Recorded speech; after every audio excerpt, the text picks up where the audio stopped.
Hello, everyone. Welcome back to Streaming Media Connect 2024. I am your Munster of Ceremonies, Evan Shapiro, your media cartographer. Before we get to our panel, which is an amazing panel, Monetizing CTV and Fast Channels as Walled Gardens Proliferate, I want to do a little thank you to our diamond sponsor for Streaming Media Connect, Native Frame, and we're going to play a little film from them really quickly. Steve?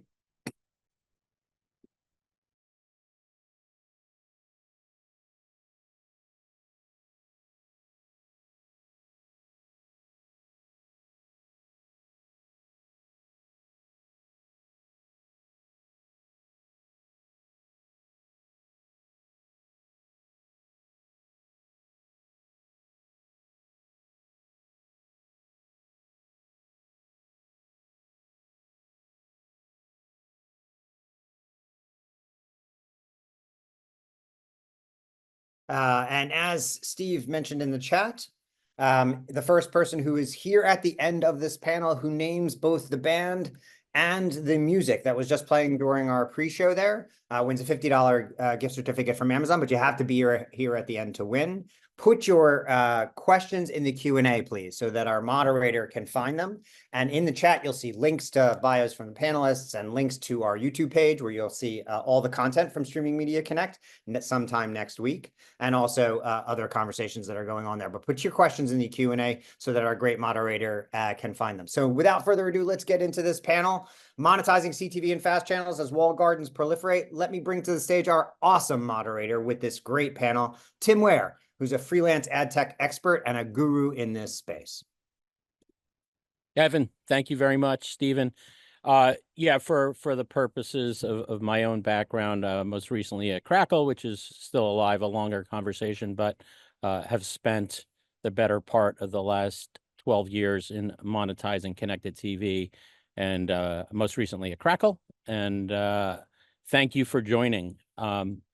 I am absolutely thrilled. I'm going to introduce the panel to get them on camera and just give you a little background, and we're going to get right into it. But I'm really thrilled and humbled to have this panel. Please meet Alan Wolk, Tony Katzer from the IAB Tech Lab. Alan has his consulting practice. I'll let him introduce himself. Charles Goodman from Roku, and Marion Ranchett from the Local Act Consultancy. I wanted to bring them on camera. They all bring a very unique and relevant perspective to the subject. First on the subject, when Stephen, Evan, and I were, tossing this around, the initial conceit was the challenges. I'll say it's friction, but we have Charles here with Roku between publishers and distributors. And look, distributors have a bigger opportunity. With that, comes the need to monetize, to utilize data. And we talk about walled gardens, obviously Google's front and center in the news. And at the same time, these distribution partners are vital, right? Content was king, but, I've reflected on it, and the cost of entry for a distributor to produce a device, to have developers develop operating systems, is arguably more significant. Obviously, investing in content and monetizing that, as my companies have done in the past, also have challenges. But the fact that the paradigm has shifted, and when you contrast that, against the legacy TV business, for those of you who, the screen on the wall, formerly known as the television, and in the old days with MVPDs, there was 2 minutes per hour that those distributors would get, and the majority of the supply stayed with the content provider. That paradigm shifted, but obviously the economics, the business has shifted. And where does it leave us in the industry to better monetize it, and frankly, for us all to prosper, right, as publishers, as distributors? And, with that soliloquy behind us, and the subject of walled gardens being tossed around, I figured I would introduce the panelists and, ask for your company role, how you define a walled garden, and, where you see this, this subject in your world. So I can start with Charles from Roku, if you want to introduce yourself and then provide your definition of a walled garden. And thanks for the invite. Yeah, my friends call me Charlie. You can call me Charlie, Tim. thank you. My role at Roku, I oversee Roku Exchange, which is our connections into monetizing direct-to-consumer apps. I also oversee the Roku channel, so I can actually speak from experience both as the device manufacturer and a publisher. And then our team oversees Roku Exchange, which is kind of our internal homegrown capability for real-time ad decisioning. And we connect to all of the third parties. So supply-side platforms, demand-side platforms, as well as ad servers. So we make video ads run. Great. Thank you.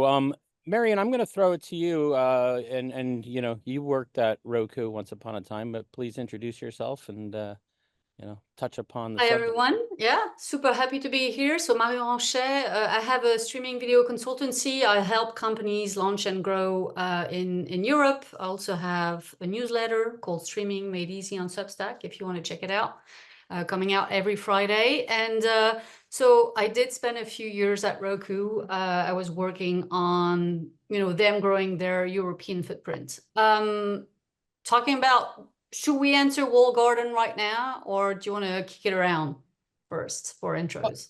What's your definition of a walled garden? And I think the interesting thing, Marion, is how is that perceived?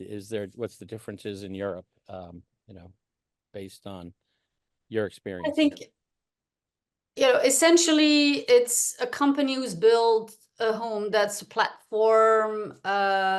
It's a channel, it's a streaming service, it's whatever you want it to be, but they've built it in such a way that, they're making sure that everything is, funneling and channeling through them, right? So they're bringing, if I'm looking at Roku, for example, bringing amazing content on the platform, making sure people spend as much time as possible, know enough about what's going on that platform so that they can, bring on ads and make sure people, spend more and more time. More and more time means more money, etc. And so it's that space. The question is, how friendly those gardens play, with their partners and with their competition. That's a different story, and there's definitely differences, in the US and Europe. But we'll touch base on that later on.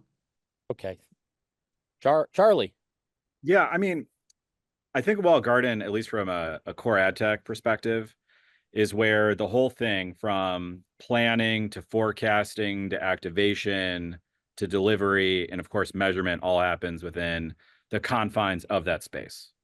And so really, I think for a walled garden, you have to have all those capabilities and be compelling enough that somebody wants to do so in such a way that it's isolated to that platform. But it's not interoperable, I'd say, to the rest of the media buying that an agency or a brand is running. So it's really got to be isolation. Yep. Thank you, Charlie. Tony Katzer, please introduce yourself. And I'm going to come back to walled garden. Sorry, this is like a Tarantino film. I'm kind of starting around here, but Tony Katzer, please introduce yourself. Thanks, Tim. Hello, Marion, Alan, Charles. Good to see you folks. Tony Katzer, CEO of the IAB Tech Lab. For those of you not familiar with the IAB Tech Lab, we are the global trade organization that sets technical standards for the digital advertising economy. Some of you watching are probably familiar with our work. We steward the OpenRTB standard, VAST. We work closely with IAB Europe on the TCF for privacy compliance across the European markets. We also oversee the global privacy platform, which oversees privacy compliance across multiple jurisdictions around the globe. Our responsibility is to publish open technical standards, open source initiatives, technical and operational best practices and guidelines to power the digital ad economy. Thank you, Tony. And did you have a quick, is your walled garden consistent with Charlie's and Marion's? And I think there's some overlap there. I break it into three. I break it into three categories. Walled gardens have either audience and or content at scale. They have unique high fidelity data insights into their audience, and they are surrounded by tech. Tech is effectively the wall around the garden. So you need those three things to be a walled garden. The key there is scale. You can have unique content or unique audience or unique audience insight, but if you only reach 500,000 individuals, you're not necessarily a must buy for media plan. So that you have to have that at scale. And then you have proprietary technology by which buyers can access your garden. That is the wall. Okay, thank you. Alan Wolk, sorry, I'm almost up. Please introduce yourself and elaborate, please. Sure. You know what they call a quarter pounder in Europe? Royale with cheese. Oh, I thought we were doing Tarantino movies. Oh, so. good. Yeah. I am Alan Walk. Mary, I you know that. Go ahead. the co-founder of TV Rev. We are one of the leading analyst firms in the space. We have a website. We do spatial reports. We have a newsletter that comes out 4 times a week. Each one is a different topic. And you can subscribe at tvrev.com.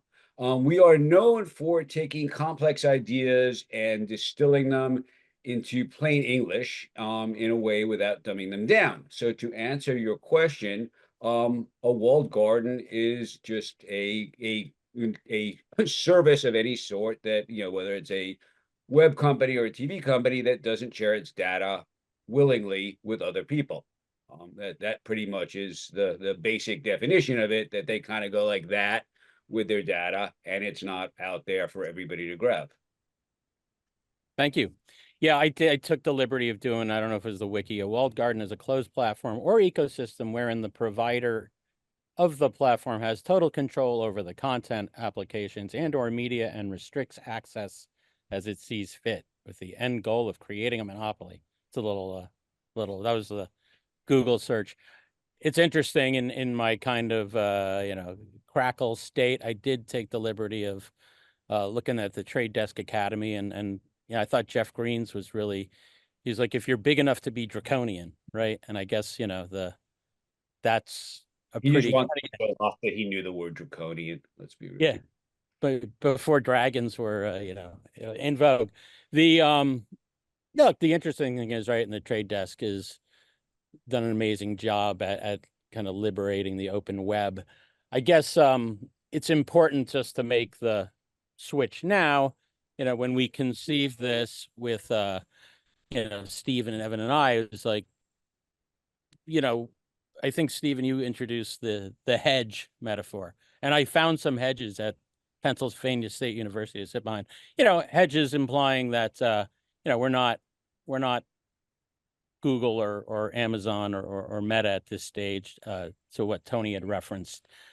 However, the operating systems, and we're at a streaming media session right here, we're talking about video, are fairly significant when you look at it through the lens of, we'll just call it it's Nielsen, 120 million US TV households now. Obviously, the penetration of that legacy business is considerably lower. But I think the big question now, which I teed up to start, is, how does the industry grapple with, look, the costs, obviously making money. Netflix had an early start and they're the poster child, but how do traditional media companies, we won't get into earnings. Charlie, I may flip it to you since you have Roku channel remit and exchange on it. How do we come up with a model where programmers, distributors all share in the revenues? And again, revenues still being realized. But yeah, I'd say we're at Roku, and specifically in the Roku channel, I think we're, over the last couple of years, a lot more open to the ability to surface that inventory, those audiences, et cetera. Our philosophy at Roku is we want advertisers to find success however they deem success. Maybe it's acquisitions, maybe it's household reach and frequency, something, right? And so our job is really to make those moments matter, and give them that ability for them to be able to bid on the audience they want, on the programs or the genre that matters, because context matters. And I think that's the cool thing about TV. And so we bring all that together. really with that idea. And so what our philosophy is to make sure that we're hydrating these requests with what are signals we find that are valuable. Sometimes it's transparency. People want to know where they're delivering ads to. They want to know if it's live or not, if like the genre, content rating. And so we kind of bundle all that stuff up together and send it out. And in the Roku channel, we allow our publishers or our content providers to also monetize there as well. And so, yeah, our goal is to make sure that everything is mutually beneficial, and we're able to reward users with great ad content and make sure the advertisers are driving their outcomes. Most of our capability is based on Tony's work at the IB. We really want to make sure that we're using the open RTB standards. There's a lot of semantically relevant fields there. We want to follow the great media standards and video standards and technical standards that Tony's group has developed. And so, yeah, I'd probably pass it over to Tony. I mean, this is kind of, everything's based on the IB Tech Lab capabilities, at least from our perspective. Yeah. Is that a question you're just giving a nod to? Giving a nod for sure. I think there's obviously ways for us to improve, but yeah, I think that's the really important part is we want people to be able to buy in the moment, recognize the content that matters. Yeah. And I think it's also really important because it's kind of a zero-sum game a little bit. Somebody like a Procter & Gamble or an Allstate or State Farm, even like small brands, like they all have objectives. They're looking at things globally, not just isolated to a certain channel. A lot, for example, will say, hey, I want to reach a household 3 times per week. I want to do it globally. And obviously, I think the Roku inventory is really valuable for that, but we're not the only place that they're buying. And we want to make sure that we're going into that mix. And like I said, bringing the great content that we have and meeting the advertisers at their objectives. And I think that's how we all get rewarded. Yep. And I'll come back to that in a sec. Real quick off the top, you have any of the revenue? And if you can't say it, let me know. How much is data-driven addressable versus non-addressable? Actual? Yeah, Oh, for man. lack of a better term. Or you can. I don't think I have the not- numbers off the top of my head. I know from our perspective, from what I've seen, most people that are coming to us, it's more than just the GRPs and the gross rating points. It's more than just kind of this program has this like makeup. Most of it is based on addressability at a household level, mostly. But I think most of the investment that we're seeing is through addressability versus contextual only. Okay. I'm going to fill in the role of the publisher, having played one in real life and on TV as well. I think, and Charlie and I didn't rehearse this, but, I will say there was a decent amount of friction with Roku and publishers 3 to 5 years ago. And I think Roku, Roku was a first mover. And as such, they came in and they were the first operating system and they were monetizing. And as a first mover, Roku's iterated. They share their ID Rita very freely. As a publisher, it allows a publisher to monetize better. So getting back to kind of the subject here is, there's some distribution platforms, walled hedges, we'll call them right now, who are more transparent in passing identifiers. So I might have said that ahead of time, but Roku's, I think through experiences, is realizing more harmony with its content providers. So, which is really relevant. I mean, I totally agree. Our philosophy in working with our content providers is that we want them, if you're an app, if you're a publisher, et cetera, we want them to be able to find success.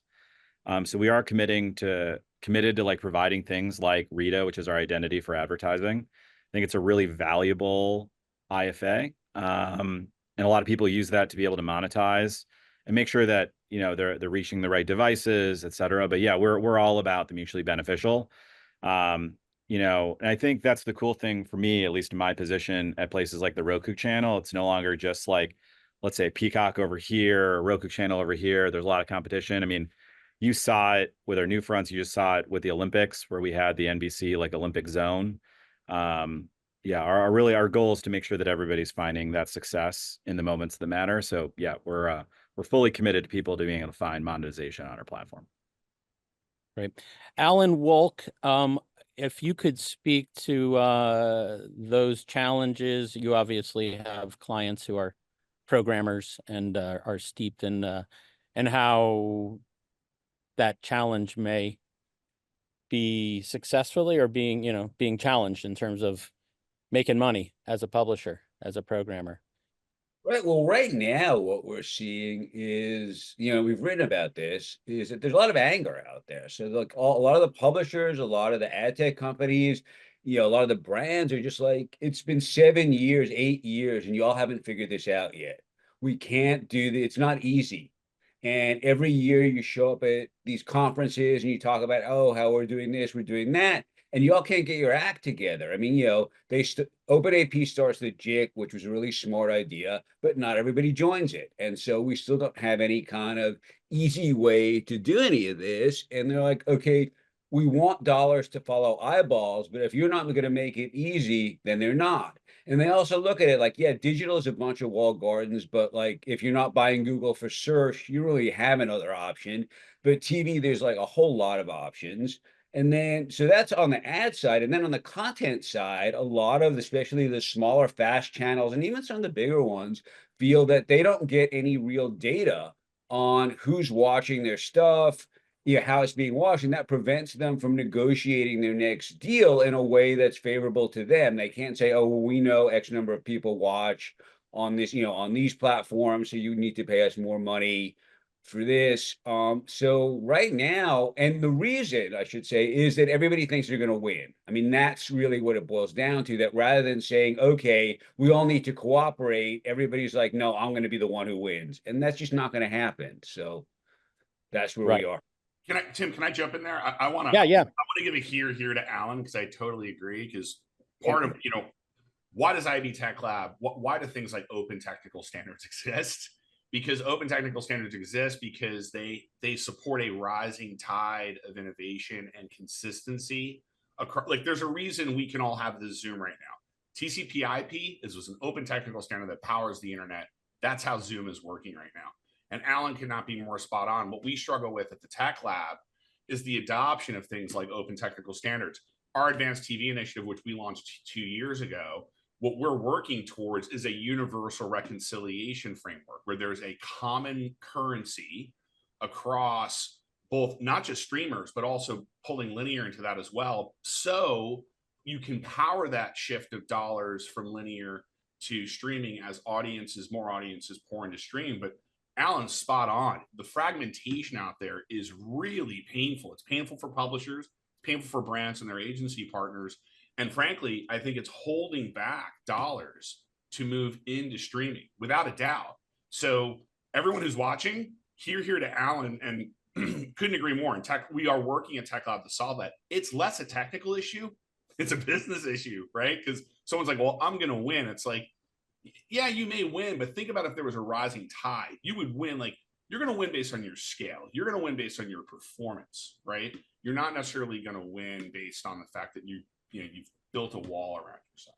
I wouldn't say it's just a business problem, though. I mean, I agree that everybody should be following technical standards, right? Like, my philosophy on our product team is like, there should be an interoperable approach. We're going to look at the IB specifications. It's the best way to bridge, I think, demand with supply. Full stop. Like, let's do that. But then there's also proliferation. Let's just talk about genre for a second, right? Like, what do people want? I've got Gracenote over here. We have the IB content taxonomy over here. And so I don't think it's just a business problem. I think people have to have really direct conversations with the platforms they're integrating, with the advertisers they have, and make sure that, your job as a publisher is to hydrate things that matter to those buyers. So I don't think it's just a business thing, but I do think that businesses do need to invest in those capabilities. You need to make sure that you're interoperable with the buyer and not just they have to conform to whatever standards you came up with. Marion, did you have where you were trying to suggest?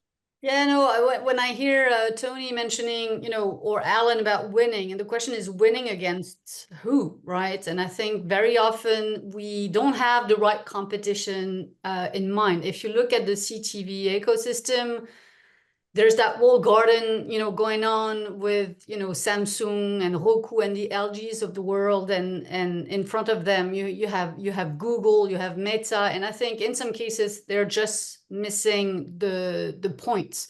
And what you're starting to see, I think in Europe, I'll give the example of Germany, where RTL and ProSieben, those are commercial broadcasters, right? So these guys have been in the linear ad business for decades. They're teaming up to make sure that people can actually buy across their two platforms. It's not enough because it's just them two in a single European market, but I think it shows, you know, initiative to make sure that they don't over rely on, you know, the big tech guys of the world. And I think in CTV we should see more of that. Otherwise, we're all going to be swallowed by Google. Let's be clear. Well, I think it's the classic win-win, and I think Alan or Tony, the win is more kind of myopic, looking at it through like, hey, this is, we want you to do well, but not, you know, at our expense. Real quick, and I think Charlie, I mentioned it to you. I kind of think of it as, has the industry kind of oversubscribed? Well, are we over-indexing right now on data-driven addressable, and then as a byproduct of that, new currencies, JIC, is it one or the other? Because it seems like new currencies are neat, but unless you have audiences in like legacy set-top boxes, do we need new currencies, or is the buy side gonna on first party or their primary targets? I mean, we've looked at new currencies. I mean, to be specific, the way you buy things like the Roku channel or Roku Media is through cost per 1,000 impressions. But when I say that we're all about those buyers and whatever platform they want, right? Do we have a DSP? Yes. Do we work at the trade desk? Absolutely. Do we work at DV360? Sure. You know, and so when you set up a campaign, you know, what is the campaign? Like, are you trying to do acquisitions? Great. We translate that in a cost per 1,000 impressions, but it's mostly because like we don't have the conversion data. You know, if I'm working with like Target as a retailer is trying to drive whatever for their beauty campaign, they should feel free to set up a new currency on their buy side system and optimize to cost per 1,000 acquisition. But for us, it's still based on cost per 1,000 impressions, because like I just don't know how many customers you acquired. And so I think that there's a really great way to be able to translate the media objective and how they're grading you and still be on like a typical currency for us. And getting, you know, it's not just like based on price optimization, but right, we're able to translate the two. So it's a CPM, it's either a behavioral audience, it may be a blended audience. I will never tell you that I think we've over-indexed in data. I think that's actually the really cool thing about streaming. And versus like something like a linear, is we have a lot of the data that can inform those decisions. The other nice part I think about having that data is people in real time can optimize. I don't believe in the model where you should lock up budgets on a specific channel, set it and forget it. That's tough. You know, every user is a little bit different. And I think that's something that the cool thing about CTV that we can stand behind. You know, a retailer will know during a certain time frame, they're going to be thinking about shopping for their basket in the morning. And if they want to over-index in that, they should. And so I love the fact that we're offering things that are data-driven for people to optimize to their objectives. They'll get a time of day signal. I'm going to pause for a second. I didn't mention this at the start, but please, any questions, we want to leave 10 or 15 minutes at the end of here. Please put in the Q&A, and we'll get to those in about 15 minutes. You know, I wanted to pick up and maybe pivot a little here. It brings up the identifier conundrum or opportunity, if you will, right? How do we, and I can start with you, Tony, because you're IAB Tech Lab. How do we collectively leverage? There's universal ID, there's ramp ID, there's ID5 coming, or how do we do the probabilistic, the current identifiers, IP address, device ID, IFA, because right, half the internet, roughly thereabouts, isn't logged in. So how does that factor into IAB Tech Lab's oversight of CTV? Well, Standard. we've always, and I agree. I couldn't agree more with Charlie. It's the beauty of CTV, the beauty of programmatic, right? CTV is, again, television delivered over internet protocols. Programmatic leverages internet protocols for greater addressability and more precise surgical targeting. And that's the beauty of CTV, right? You can be incredibly precise. Charlie's example about day parting, shopping carts in the morning or something like that, it's spot on. Tech Lab is not prescriptive in terms of one identifier necessarily being better than another. The question, what we educate, so we think it's a portfolio approach to identifiers. We think it's a portfolio approach to addressability, because not everything necessarily, even today or in the future, depending on privacy regulations, will necessarily have an identifier. But there are things like context. The IP address does exist today in the CTV ecosystem. Does it exist in the future? I think that's an open question. So we look at identifiers as a portfolio approach, whether you're using multiple identifiers. The question that buyers should be asking when they're using an identifier is, what is the data provenance behind that identifier? What went into that ID? What signal went into creating that audience segment that you've attached to identifier? And there's multiple reasons for doing that. One, from a data transparency perspective, do you agree with how potentially that identifier was created? Like, the signals that went into that, is that good representation of a new homeowner, for example, just to pick some segment, or an auto intender, right?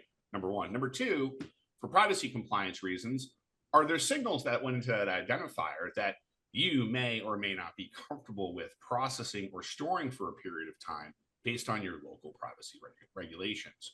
So we think provenance around identifiers is absolutely critical moving forward, but we're not prescriptive as to, well, UID2 versus RAMP versus ID5, et cetera. We think they bring, all of those bring value to buyers as long as it brings value to buyers. So I think we're looking at a world where synthetic IDs are going to exist and thrive. I think we're looking at portfolio of IDs that are going to thrive in the CTV ecosystem. Again, the key becomes interoperability, right? So how do we reconcile the use of multiple IDs across a very diverse CTV landscape, right? Maybe someone's using UID2 over here, they're using the RAMP ID over here, ID5 over here. How do you reconcile that? And that's something that we're working on in terms of driving ID interoperability. So working on technical standards to facilitate that. Just a follow-on comment to that too. Most agency holding companies have bought some form of identity, right? A couple of agencies I bought Experian, I bought Axiom, et cetera. So I agree. I think there is the buy side component. Buy side's responsibility is to talk to those publishers, make sure they agree. I love the word provenance behind that identity. And then the other side too, I think this panel's called when walled gardens proliferate. The most important question I think publishers need to ask is, how are people planning? Where are they buying from? And what is the identity currency of choice? Because while we do have IFAs like a RITA, and I think, by the way, RITA is a really valuable identity. We mentioned IP address. You want to make sure that any identity you're sending over matches demand and optimization and measurement. And so those are really important things for you to do bid shaping. Why send all these bid requests if the only thing people want is authentication? Well, then just send stuff where it's authenticated requests. But you need to have that conversation as a content publisher to ensure that you're going to get the most demand eligibility possible and therefore revenue. Yeah, I was going to say, is there a qualitative checklist from a buy side that would, right? It's in addition to, I assume it, well, you never want to assume, right, that it all passes the privacy compliance standard or they wouldn't be in business. But I guess, Charlie, what you're suggesting, and Tony as well, is how good is the data? Is there recency? How often is it updated, et cetera? Where is it sourced from. Yeah, and we have a data transparency standard and a Oh, you compliance do? program All right. behind it. Yes, the Tech You Lab has a have a data few. transparency standard, which I know the effectively taxonomy. it's a Go ahead. nutrition label behind the audience segment, like what went into that audience segment, and we can audit, the Tech Lab can audit against that. So to Charlie's point, I totally agree. Like it is a conversation between buyer and seller of, okay, we're going to use this identifier against these audience segments. But the next part of that question is the buyer needs to ask, what signals went into that segment? Like, am I aligned with how you built that audience?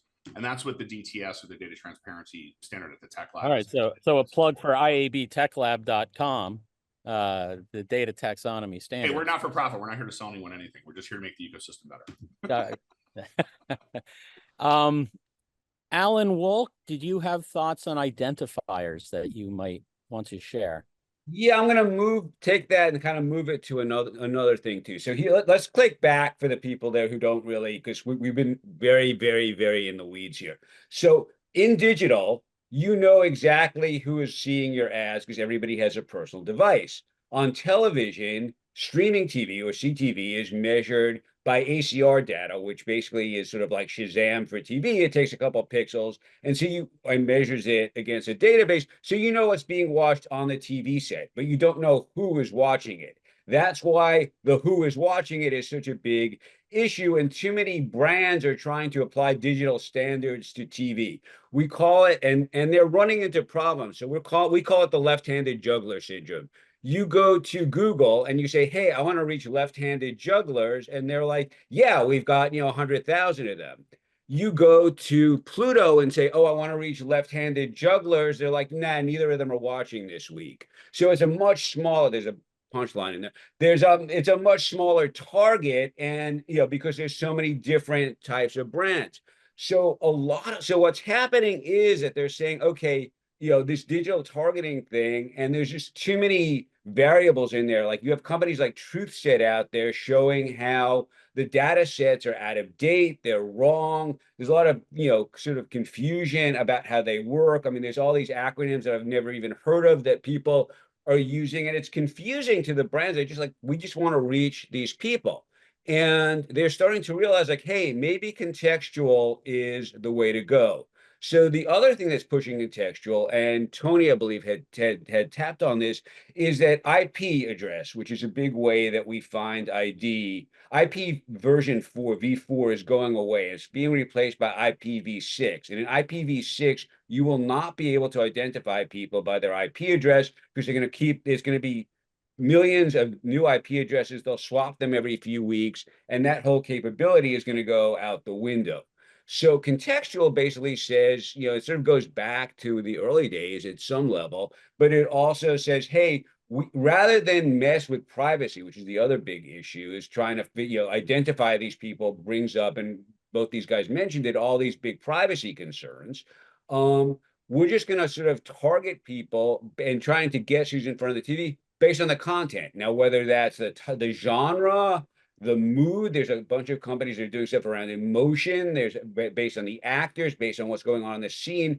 The feeling is the odds of us hitting the right person are just as good that way. And we just avoid a whole world of pain. And we're able to sort of plan and buy on a much broader level without having to get into these walled gardens and sort of almost able to surpass them.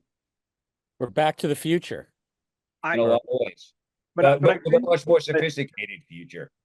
But to Alan's point, I think what we're talking about, though, is if you want to find monetization success and you're a fast channel, you should be having very strategic conversations with the buy side. Because while Roku is, I think, majority addressable, I mean, we have situations where some agencies are like, hey, I really care about awareness. I really care about like this type of content. Then great. Awareness is perfect for contextual. I love it. Consideration probably as well. But if you're measuring household frequency, in-store visits, those things, then yeah, you need to have the identifiers. But like, you just have to have those conversations to make sure that you are set up for success. Yeah, but Go ahead. Go ahead, Alan. They're starting to fine-tune contextual a lot more, where it's not just like give me sitcoms, where you can get really in to different emotions, to different to shows with different actors, like say, you're Cadillac, you just give us Matthew McConaughey shows, whatever it is, whatever it is. There's a lot more. It's in its early days. You're able to buy, with something like the Iris ID, you're able to buy programmatically now off of context. So it's getting a lot more sophisticated. But to your point, it's not, it's not there. I just want to jump in there really quick because Charlie, you touched on something critical, and Alan, as did you. By the way, here, second for more Matthew McConaughey commercials. I fully support that. I think, Alan, I agree with you and Charlie, if I can do that. I think contextual is great for targeting, right? I think, Charlie, where you were going is that you need some form of token for measurement and attribution, right? Like, again, if it's you can drive performance campaigns, you can target for performance through contextual, but then again, to Charlie's point, like, how do you attribute that conversion or whatever that call to action was, like, and that's the conundrum the industry is facing, by the way, not just in CTV, but across all environments, is that, yes, you can build contextual segments, target against those, and they will perform, but how they perform, the attribution linkage typically goes back to some form of token, and that's what we're trying to figure out. I don't have the answer right now, but that's what we're trying to figure out as an industry. I'm really dumbing it down, so feel free to jump on me, but wouldn't that be exposure files or ad logs? And again, a Nielsen Catalina Solutions will take receipts from leading retailers and kind of to your point, what's old is new again. Well, that's it, right? So can the you get attribution, log which is fine, files or utilize a clean room, right? So everybody's protected. And again, that may be happening, as we speak, but I don't. Depending on your source data, clean room is great, but again, if the IP addresses eventually goes away in CTV, like, again, what are you mapping that to via a clean room? Like, you still need that token. Yeah, there's a bunch of different measurement providers. I think some who have started going into CTV, came from mobile, et cetera, really love the IP address. That's pretty tough. There's certain IP protocols you want to have a good streaming experience. Doesn't always line up with measurement. So what our approach at Roku has been, even for the Roku channel, is like, we figured out who the top measurement partners are. The iSpots, the video amps, the ComScores, et cetera. And the question is like, what do they need to be able to see for their clients to be successful? And we have those conversations. And sometimes it's exposure files, sometimes it's a custom ID sync or something. But that's kind of our philosophy. At Roku, like, we are not a walled garden. And so we have those conversations with the agencies and buyers. It's like, for your measurement providers, what contextual signals matter to you? Like, I can go as granular as I want, by the way, on context. I could literally send you a program genre today that says kayaking. But then the question is like, do you want kayaking? Do you want sports? Do you want water sports? We can kind of go throughout the whole hierarchy. But it's really got to be based on what your tech platforms want, what the buy side wants. I think it's a really important thing. I think, Charlie, to your point, and again, we had a full panel. We was going to try to get a buy side, but nevertheless, it's hearing what they want. And I think the other interesting, is you're reading a lot now that holding companies are buying data companies. So Epsilon's acquired by Publicis. Omnicom made a big purchase. So, at some point in time, do they provide that and we provide ad logs or whatever may be permissible?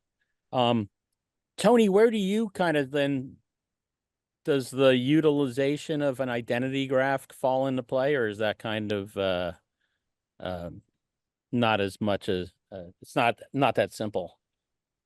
They absolutely fall into play. I mean, they're actively in play today. Very, very much so. Yeah. Marion, I'm sorry but did you have kind of a European global kind of perspective from your Roku? I gotta say, it's super Adtech for me. To be honest, what I will say is, as much as you're struggling to see ad dollars move at the same pace as viewership in the US, I think we're a bit, even further behind, right? When you look at CTV ad spend in the US, I think we're 40% of linear or something. In Europe, it's at 10.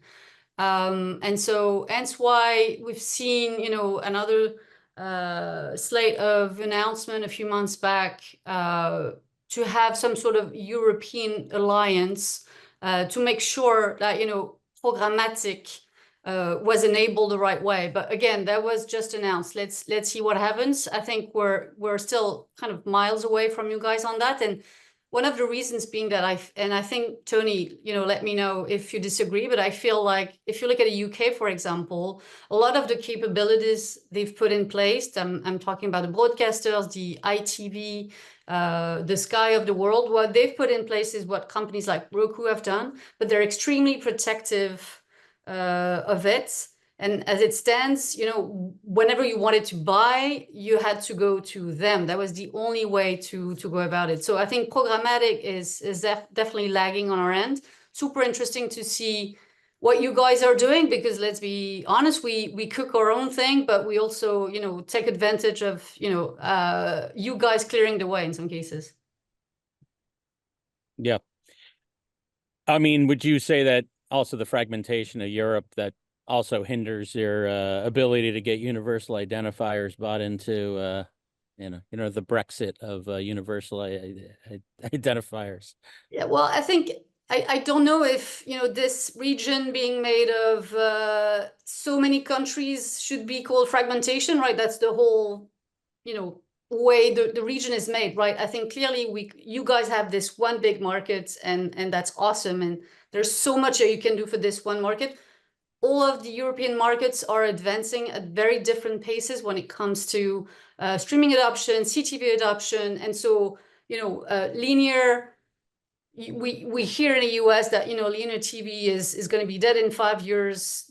That's not what we're seeing in Europe. We're seeing a challenge. We're seeing a decrease, no question about that, right? But yes, that makes it hard because all of those markets are moving differently, right? And all of them separately, in some cases, you know, don't make it big enough to maybe make the right, you know, the right investments. But, you know, we'll get there. And if you look at local practices, I think there's a lot to learn from the UK broadcasters and, you know, ad sales houses, for example.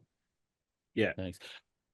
I have a couple more, Stephen, if you want to interrupt, but I got,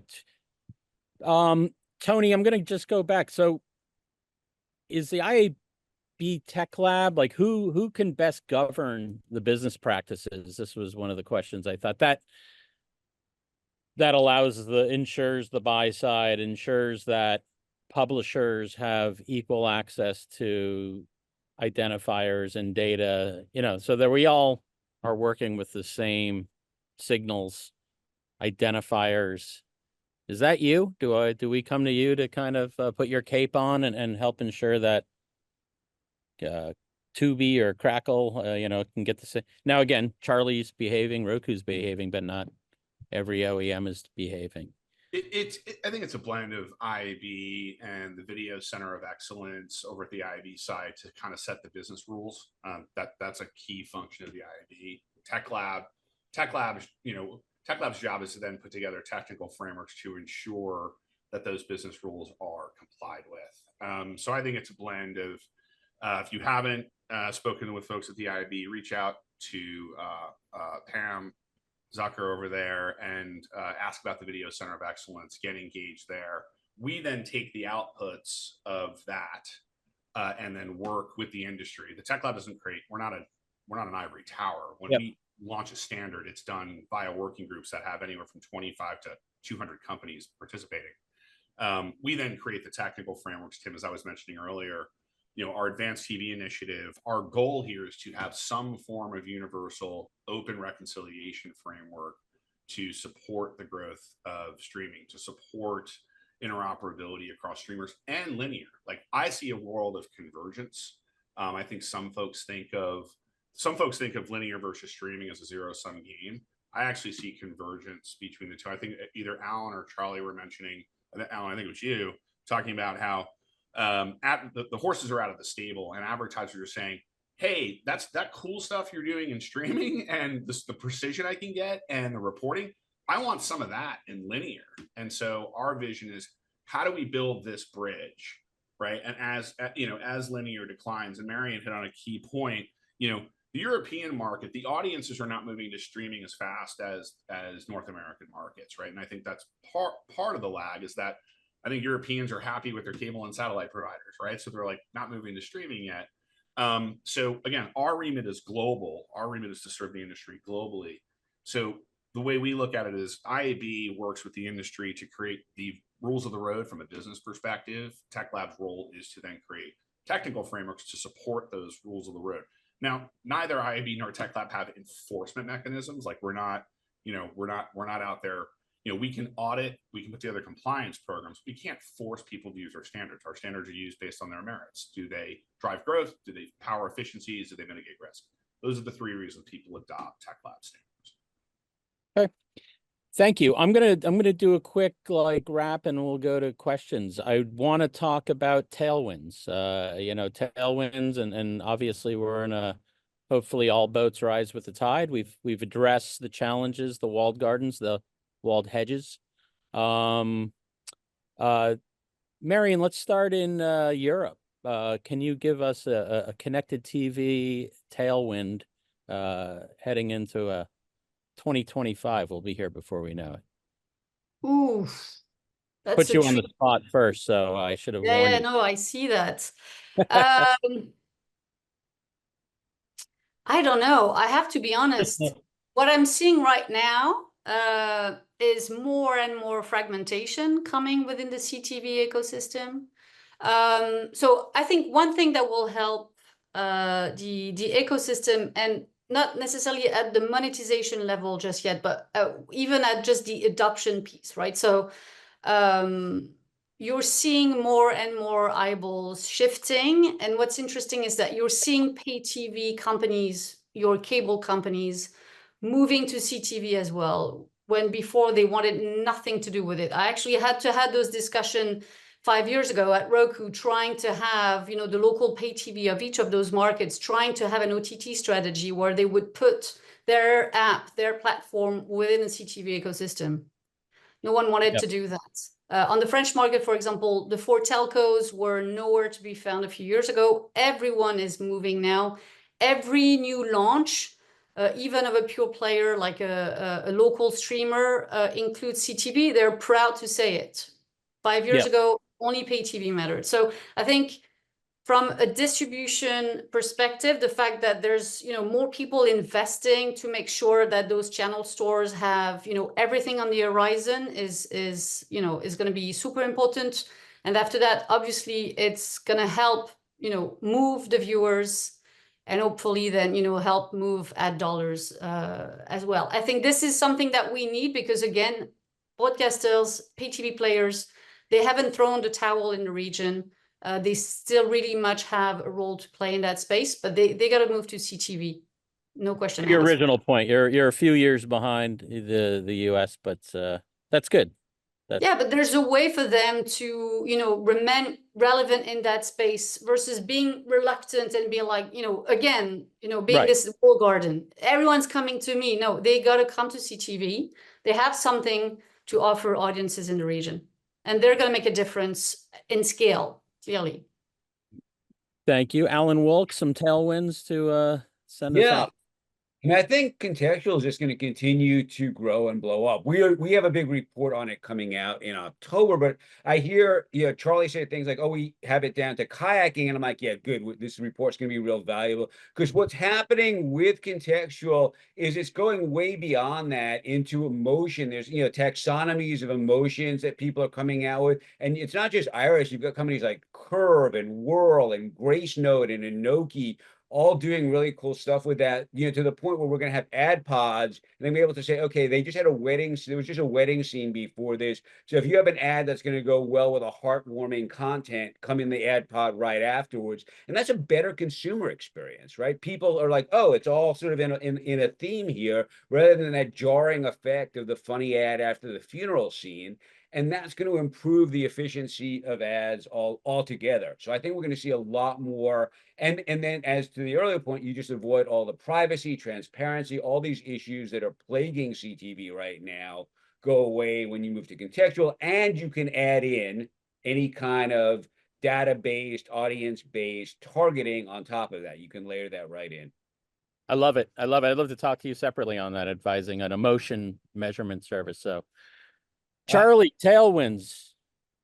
Yeah, I mean, it's all Roku, Trade Desk. I mean, pick a yeah, I subject. think we're doing a lot of cool stuff. I mean, not just the trade desk, but with a lot of the buyers.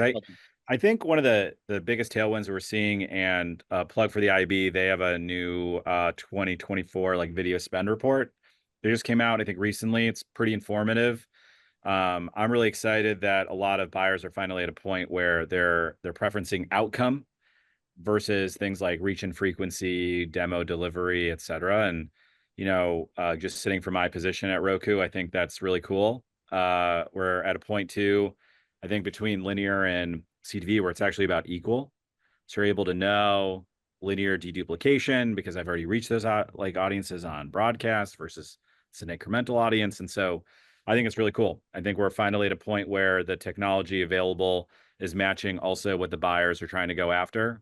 So kudos, but it'd be great for Tony to probably send out that spend report. It's super informative and valuable. Yeah, I was just going to say kudos to Roku's done a really nice job as a partner. So, Tony, bring us home, and maybe we have a time for questions. Sorry, Stephen, I've run a little long. Yeah, I mean, quick answer on tailwind. It may be an existential answer. I think advanced television, and we think of advanced television as CTV, addressable linear, even linear itself. But I think CTV in and of itself is a tailwind. I think consumers moving, more content moving to streaming, more consumers moving to streaming. And yes, there are regions around the globe that are moving to that faster than others, and ad dollars are shifting to streaming. That all in and of itself is a tailwind, right? Like this is, the reason you're seeing so much fragmentation and so many providers in the CTV ecosystem is because everyone knows that's where this is all shifting to. There's so much momentum behind this. Even though it is frustrating right now, to Alan's point, we've spoken to brands, agencies, publishers, ad tech providers. There's a lot of frustration, but that is because this is a massive shift of a global multi-billion-dollar ecosystem that's going to transition over the next 10 years. That momentum in and of itself is driving innovation, investment, shifts, dollars shifting. It's almost like the momentum in and of itself is the tailwinds. We're going to be talking about CTV or OTT or advanced TV or whatever you want to call it for the next decade. I love it. Agreed. Steve, do I have a chance to read a question? I know I've run. It's 10. You probably have someone right behind me. Do one more. I can do a question? Do one Or more. I can respond to a question. Yeah. Pretty Perek asks, content owners have limited data and scope of monetization and end up relying on the CTV partner to maximize CPM's revenues. How can content owners get more clarity, confidence that the channel is represented well? Essentially, can there be some accuracy? I believe that's from the distribution vantage point. Look, from a content owner, I can speak to that. And this kind of speaks to, I started at the top. The OEMs, we'll call it Roku, they manage all the channels. You need to contract with a Whirl or an Amagi to distribute a fast channel. It sounds to me, Pretty, that you have, you're probably allowing the distributor to run that channel for you. And I think the benefit when a programmer agrees to a revenue share is that they assume that cost of working with a channel provider like an Amagi, and also they incur the costs of maintaining that channel and the service. So I know, having worked with a lot of independent programmers, Alan, we have as well, right? They work directly and they take back and they have a deal with their distribution partners to share the inventory. But as in part of doing that is you need to manage the operations and pay a third party like a Whirl or an Amagi to, I think if that answers that question, I'm inferring a bit on that. So feel free to message me offline, Pretty, on that. I think I'm out of time, Evan. But only because the content was so great. It was a great conversation, important conversation. A lot of ground covered, and I thank you, Tim, for moderating and panelists. Really, just tremendously rich content. Thank you so much. Our walk-up music winner. First of all, the song was "Work Song" by Cannonball Adderley. I don't know how you people know all this stuff. The winner was Warren Campbell. Congratulations! You'll get a $50 gift card. We have thank you again to Native Frame for being our diamond medallion sponsor. And then we have a conversation, a fireside chat between me and Vikram Rumeli from IMAX. And we're gonna have a great conversation about the quality of video and what it means to the entire experience in just about an hour from now. So thanks so much, everybody. And we'll see you soon. Thank you. Thank you. Guys. Bye-bye.